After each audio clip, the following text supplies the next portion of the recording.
Hey, so happy to have you here at our Mile High Church podcast. Are you feeling some awe today? Well, we are, and we're having the wonderful expert on awe, Mr. Dacher Keltner, with us in one of our renowned speaker events on Friday, November 1st. He knows about it. He studied it. He's a scientist. It's going to be great. Early bird tickets are on sale for in-person sales right now through July 7th. Go to milehighchurch.org to get your ticket. Love to have you with us. My message title today is called Field Trip for the Soul. We've been doing a whole kind of school theme here in the month of June, and I was here, it was the first Sunday of June. I was here to speak, and then now it's the last Sunday of June, and I'm back again. And on June 2nd, I announced that as of tomorrow, I am taking a brief sabbatical. Happy Sabbatical Eve. And so I'm going away as of tomorrow to do some inner work, some deep relaxation, some prayerfulness. And today, as I prepare for that, I want to take y'all with me. I'm going on a field trip, and I'm inviting you to join me on that field trip in some specific ways. And I used to love field trips when I was in school. It was an opportunity to step out of the normal routine of school and all that came with it and get on a bus and go on some adventure and go to a camp or a museum or go to a science museum or something to see something new and learn something new and deepen. And I feel like life is beckoning to us. When I think about this, I think that I want to remind us that life is always beckoning to us. It seems to me that what happens here on this planet is that we all get born into these families of origins that often start out right away presenting us with opportunities for what it means to be human, and it can be challenging and loving and joyful and fun and impactful in all sorts of ways. And we get born and have spiritual amnesia. We forget who we really are. And all that goes on in the world of form sometimes can affirm that forgettingness, and we grow up into these adults who get really busy and keep forgetting who we are. But if there's a mantra that the universe is speaking to us, a mantra being an affirmation or a statement that calls us back to our truth. For every being on this planet, I believe the spiritual mantra of the divine is come back to the truth of who you are. Come back to the truth of who you are. Yes, I know it's challenging. Yes, I know you've had a hard row. Yes, I know you've had your heart broken. Yes, I know you've had a disappointment. Yes, I know that wasn't exactly what you planned. Come back to the nature of who you are. Oh, yes, and even when you don't want to, come back to the nature of who you are. Come back. That is the mantra that is surrounding each of us, enfolding each of us. The mantra of ourselves, the mantra of our heart, the mantra of our souls, calling us back. And sometimes we can hear it in our quiet moments when we are about spiritual practice. Sometimes it comes into our awareness when we least expect it. And by and large, what I notice about myself and most of the human beings I share this life with is that the number one thing that keeps us from hearing the mantra and attuning to it and listening to it is we're just too busy. We're too busy doing all this stuff that's out there. We're too busy caught up in all the stuff we see and all the stuff we can do and where we can go and who we can be and what we can. We're caught up in it, and we're way too busy. We're busy, busy, busy. Sometimes busyness is born out of some of the stuff we heard in our childhood. Many of us probably heard, don't just sit around and do nothing. Get some chores done. Stop sitting there daydreaming. Oh, there's a child in the front row who looks at somebody like, yeah. Did somebody say that to you recently? I'm sorry if they did. There sometimes is this feeling like we got in school, like we weren't worth anything. We weren't making a difference. We weren't earning our keep. We weren't doing our part. We weren't contributing enough to life if we were just sitting around doing nothing. If we were just sitting there being quiet, daydreaming or thinking or contemplating or drawing or writing. We've got to be about doing something to make a difference. And so sometimes we grow into this adulthood thinking that I am what I do, and I'm only as valuable to the tune that I get enough done. And I don't want to tell anybody that I don't want to do anything because then they might think I'm useless. And so the quiet times, the person who lives a life of leisure is criticized sometimes, or we judge that person, or we think, what's wrong with them, that they're just not doing very much in life. You got to do, go, go, go. And it's a challenge here in our American culture for us to maybe find time.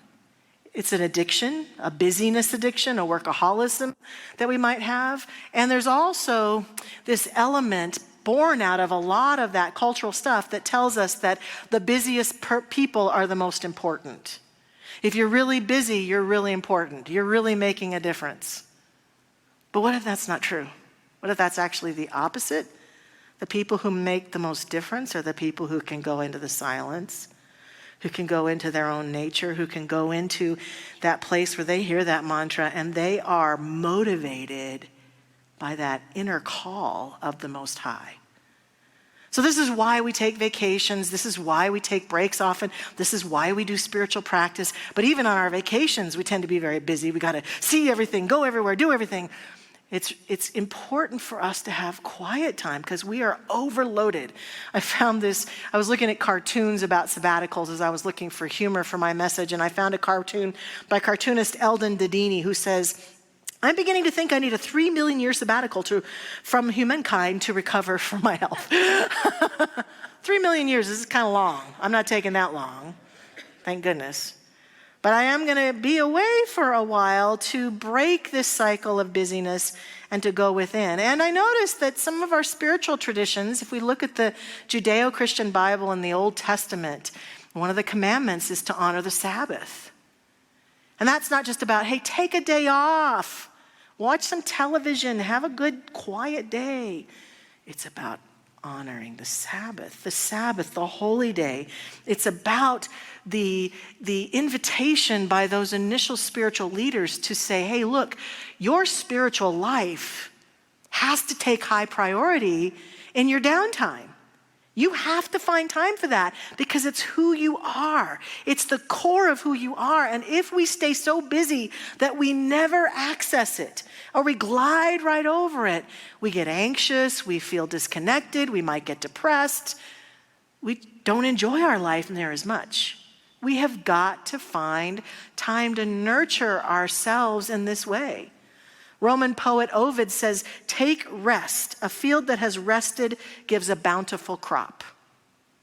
So I'm here today to suggest, what if taking a field trip for your soul, whether it's along with me while I'm on sabbatical or at some point here in the near future, makes you and me a more bountiful person. And when I say bountiful, I mean more able to feel spiritually connected, joy-filled, and I think able to withstand the challenges that we might face in our life with guidance and wisdom.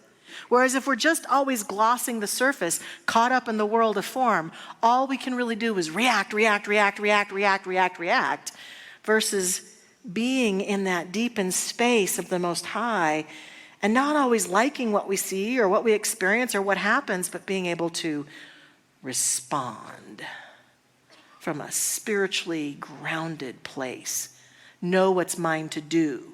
Know what choices I need to make. Know where I need to go. Know what serves me and serves all around me. It might take taking a field trip for the soul. Now, I had an aha recently. I had chosen a certain number of days to take this sabbatical. And then through some conversations with board members and leadership and a change in the schedule that occurred in August, we all agreed that I would extend it a few more days. And when I did, I counted it up, and it turns out I'm away for 40 days.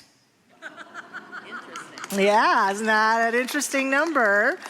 And I thought, fascinating. So I did look up the incidence of 40 days, which is a significant number that we hear in spiritual sacred texts about going away for 40 days, about all sorts of things that include 40 days. And I went specifically to look again at those words in the New Testament where we know that Jesus went away for 40 days and 40 nights.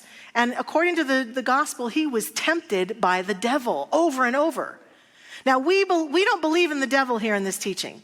We believe that any talk in any spiritual tradition about a devil or about evil or about a tempter like that is all about the temptation to fall into separation. That evil or that people do things out of their belief in separation that are not the most productive in human life. Because they've forgotten who they are, they've forgotten the truth about themselves, they've forgotten the truth about them. And I also believe that this world of form that seduces us so much into thinking, if I'm not out there doing everything as fast as I can, I'm missing the boat, I'm not doing it right. It is a tempter for each one of us. So these verses are very significant. The first part that I noticed is that it's math. I like the Oxford Bible, by the way. There's lots of versions of the Judeo-Christian Bible, in case you weren't aware of that. The King James and the Lamsa Bible. I like the Oxford Bible. And this happens, these passages occur in Matthew in chapter 4, and they're verses 1 through 11. But right before that, what I had forgotten is that Jesus has just been baptized by John the Baptist. He's just gone down to the river, and John has baptized him. And in these passages, right before he goes away for his 40 days, it says the last lines, and when Jesus was baptized, he went up immediately from the water, and behold, the heavens were opened, and he saw the Spirit of God descending like a dove and alighting on him. And lo, a voice from heaven saying, "This is my beloved Son, in whom I am well pleased." That must have felt great, don't you think? I mean, geez. That must have felt really good. But then, right after that, it says, then Jesus was led up by the Spirit into the wilderness to be tempted by the devil. What a bait and switch, right? Hey, I love you. You're the best thing on earth. Hey, here's the devil to tempt you now, all right? That kind of surprised me. I hadn't ever really put that together so clearly. And it says that he fasted for 40 days and 40 nights. I'm not doing that. No. And then it says, and afterward he was hungry. I bet he was. I was like, duh. And then the tempter came to him. So this is the first time and this is part of the wonderful way that when you read sacred texts of any tradition, you can't take them literally. Jesus taught in parables. Much of what he taught was not meant to be taken literally. And much of what we read in these passages, most of it actually, is meant to be a metaphor for the soul, to look deeper into the words and images. So here's his first temptation, according to the writer of this gospel. And the tempter said, if you are the Son of God, command these stones to become loaves of bread. So in other words, if you're so special, do some of your magic stuff you do. That'd be like you coming to me saying, okay, Michelle, if you're so magical, do a prayer and heal me right now. Show me, prove it. And Jesus answers the tempter by saying, it is written, man shall not live by bread alone, but by every word that proceeds from the mouth of God. And so he says, I'm not being tempted by this, the word of God. I am the word of God. I'm not being tempted. So then the tempter says, then the devil took him to a holy city and he put him on the pinnacle of the temple, way up high. And he says, if you're the Son of God, throw yourself down. For it is written, he, meaning God, will give his angels charge of you. In other words, throw yourself off this high place. If you're really the Son of God, God will save you. Haven't we felt that before? That feeling of like, if God loved me, why did this bad thing happen to me? If God loves me, why did I get thrown off the temple? Why did my heart get broken? Why did things not work out for me? I thought God loved me, but I'm feeling all this pain. And Jesus answers very similarly again. He says, he says, on their hands they will bear you up. He says, again it is written, you shall not tempt the Lord your God. I know who I am. I'm not tempted. You don't need to tempt me. I know who I am. And lastly, the devil took him to a high mountain and showed him all the kingdoms of the world and the glory of them. And he says, all of this I will give to you if you will fall down and worship me. Another, I'll give you power if you will just worship separation. If you will worship evil, if you will worship darkness. And then Jesus says to him, "Begone, Satan," which you've heard before. Some of you probably said it before. "Begone, Satan! For it is written, you shall worship the Lord your God, and him only shall you serve." Then the devil left him, and behold, angels came and ministered to him. He met the challenge. And here's what I know. Every time I have stepped into a time of silence, a time of spiritual work, a time of working on myself, the temptations are huge. The last time I went on a spiritual quiet time like this, it was here in town, and I kept feeling the urge to call my husband to say, "Let's just go have dinner. Let's go to a restaurant. Let's go do something fun." And I had to just keep breathing and remind myself over and over again, I'm here to hear that mantra of the divine as me. The temptations, I'm a social being. I love being with people. And I went away and removed myself from the people that I love. And I will do the same this time for a number of days. And the temptations to step out of it are huge.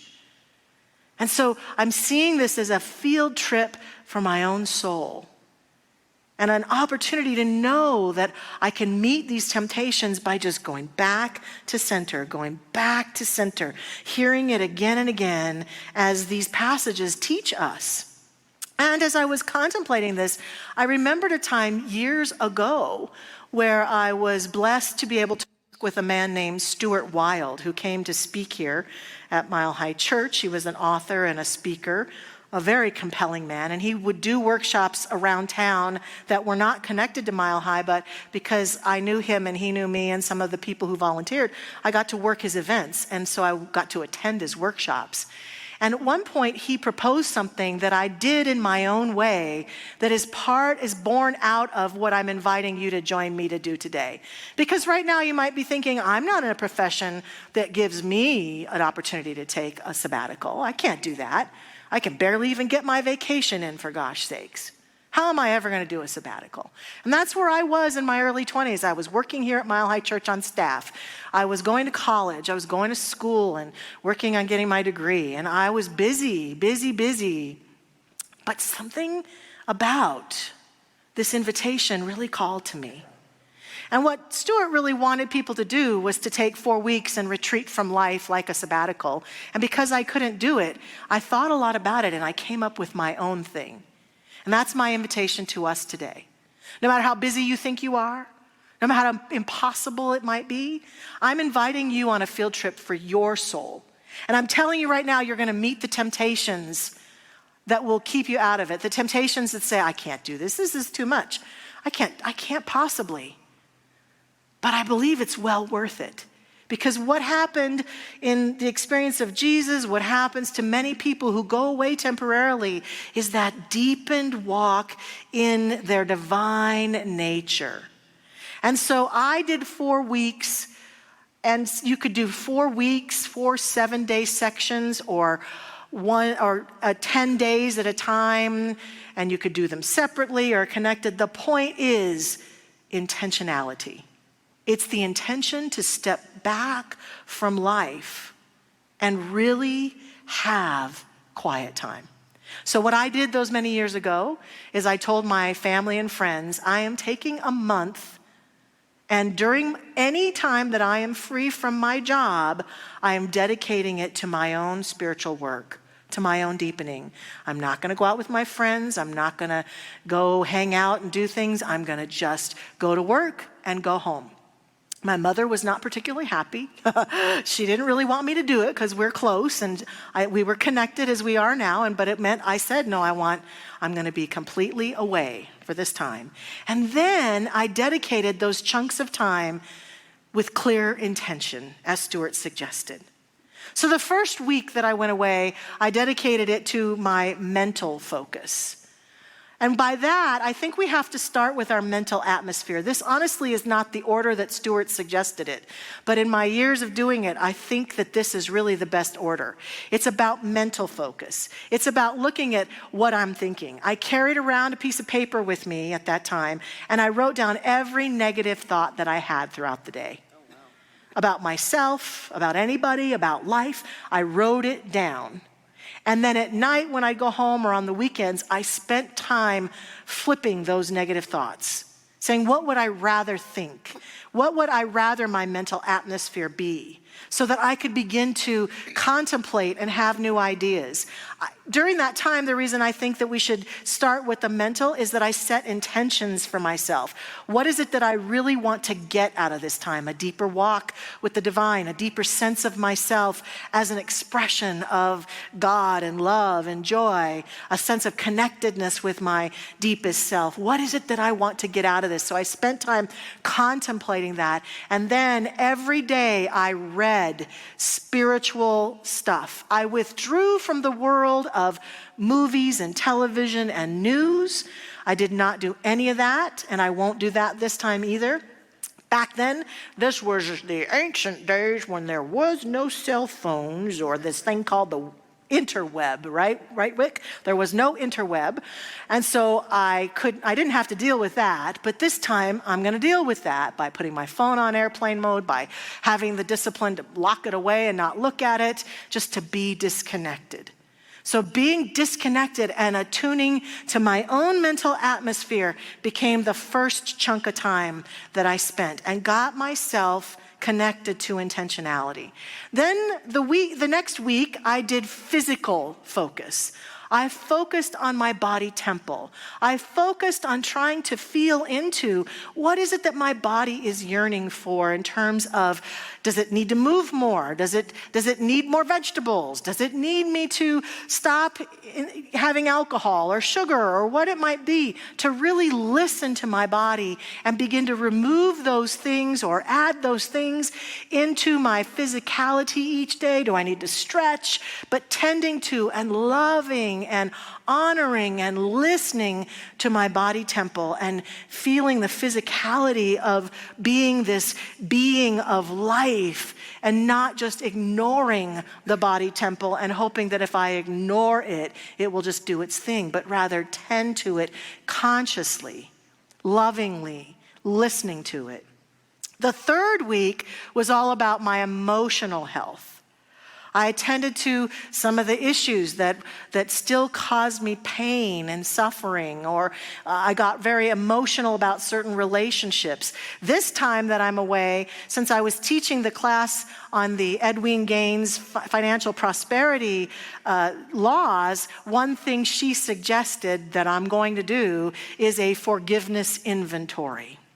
That is where you go through your whole life, starting from when you were born, and you write down the name of every person you still need to forgive. And then you go about doing it. That should take me at least 40 days. I'm kidding. No, I'm just kidding. I don't think it'll take that long, but because I've been working for so many years, but I'm totally willing to go back and see what needs to be let go of, because I'm absolutely clear that resentment and unforgiveness live in our system exactly as people have said. It's like drinking poison and hoping the other person will die, right? It's toxic. It's not allowing me, if I have any of it, to be fully present. It is not the nature of God in me and as me to resent anyone for anything. And so I'm going to spend time cleaning that up. And that will be a huge support to my emotional body, as well as any other crying I might need to do, journaling I might need to do. And if I need help from a practitioner or a therapist or a friend, I might reach out. But mostly, I'm going to tend to my own emotional body. The last week when I did this the first time, I did go away for the final week, the spiritual emphasis. I went all by myself, another thing my mother wasn't thrilled with, to Mexico, and sat on a beach for a week and meditated and prayed and stared at the ocean. And during the emotional part, I also recommend highly balancing out maybe the pain or suffering that comes up with beautiful emotional things like reading spiritual poetry by Hafiz or Rumi, or reading spiritual literature that just lights you up, listening to music or going to a museum or dancing the dance and affirming the presence of God right where we are, allowing our heart to just burst open to life so that we're poised for that final week of spiritual work, where it was about finding spiritual practices that really continued to keep me open and allowed me to feel connected. And when I was through, I re-entered my world, as I know I will this time, a little bit more connected, a lot more connected, more able to meet the challenges of the day as I perceive them in my own life and in the life that we share. Able to see what is happening and see clearly through it to the life and the presence that God is. This, I believe, is the ultimate yearning that each of us has. We may think we yearn for more of this or yearn for a lot more of that or wish we had more of that, and maybe we do, but at the core of who we are, the game that is afoot for each one of us is be the presence.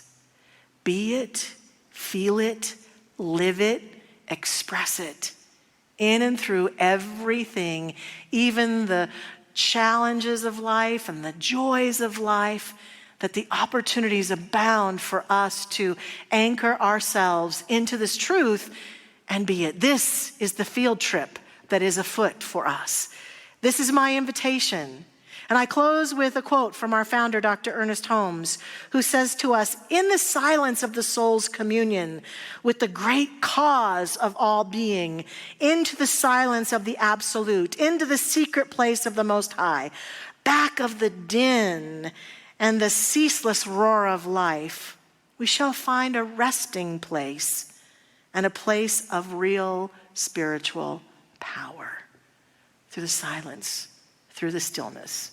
What will your field trip be like? Maybe it's a few days. Maybe it's a few weeks. Maybe it's a month. Maybe it's 40 days. Join us for that field trip now. I invite our practitioner prayer partners to stand with me as we pray together and remind us all that at the end of our service, they're available right down here in the front to receive anyone who chooses to be lifted up in prayer. And we stand together in that prayerful consciousness right now and just breathe. Breathing ourselves into center, reminding ourselves that we are anchored in the presence that God is right here and right now. That presence that exists in every nook and cranny of this universe, in every cell, in every body, in every relationship, in every activity, is a guiding force that is absolutely sharing itself, communicating itself, calling all of us back into total conscious alignment in it, with it, as it. We have the wherewithal, the power, the intentionality that can allow us to hear that call and choose to step back in. And so I declare that this moment of prayer is a part of that intentional field trip for the soul. And that out of this time that we share together, each of us is inspired into our own journey with regards to this opportunity. We feel the call. We feel the pull. It's like a magnet that is pulling on us. Oh, my beloved, return to that secret place of the Most High. Maybe you forgot. Maybe you got too busy. No matter what, this voice, this love, this light is always beckoning us. And we hear that call this day. We hear it clearly. And out of that hearing, I accept and affirm that what is emerging now for each one of us is a clear path for our own journey that allows us to embrace that profound quietude that reminds us of who we are. We can let go of the shore. We can recognize that wherever we are, God is. We can step into that holy, sacred place. We can lead ourselves back to the truth that unites us all. And we do. We do. I give thanks that each one of us does this in our own way, that each one of us tends to our soul this way, that each one of us is about this beautiful, beautiful journey. Together, we take a stand for God, for life, for the love that lives in us now. I release this prayer with great love and light, knowing that as I do, all that I've spoken is done, and I let it go, and I let it be. And so it is. Amen. Thanks for listening to the Mile High Church podcast. This podcast is made possible by the generous contributions from listeners like you. To make a donation, please visit milehighchurch.org.